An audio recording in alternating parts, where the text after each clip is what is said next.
একজন গরিব জেলে সমুদ্রে মাছ ধরে জীবিকা নির্বাহ করত।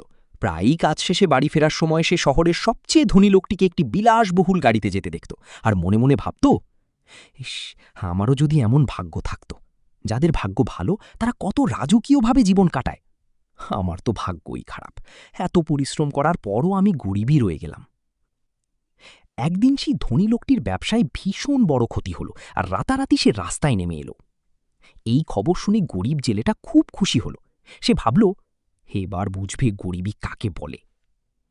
কিছুদিন পর কাকতালীয়ভাবে সেই ধনী লোকটি ওই জেলের পাশেই একটা ছোট ভাড়া বাড়িতে থাকতে শুরু করল।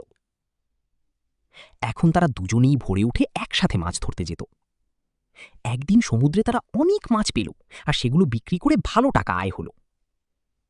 ধনী লোকটি তার যতটুকু দরকার ততটুকুই খরচ করল, আর বাকি টাকা জমিয়ে রাখল।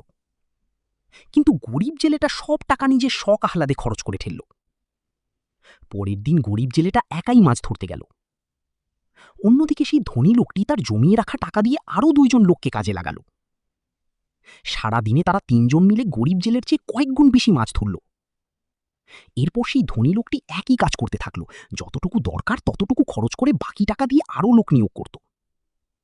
এইভাবে ধীরে ধীরে সে মাছ ধরার একটি বিশাল নেটওয়ার্ক তৈরি করে ফেলল। আর দেখতে দেখতে সে আবার শহরের সবচেয়ে বড় মাছ ব্যবসায়ী এবং সবচেয়ে ধনী মানুষ হয়ে উঠল। অন্যদিকে গরিব জেলেটা গরিবই রয়ে গেল।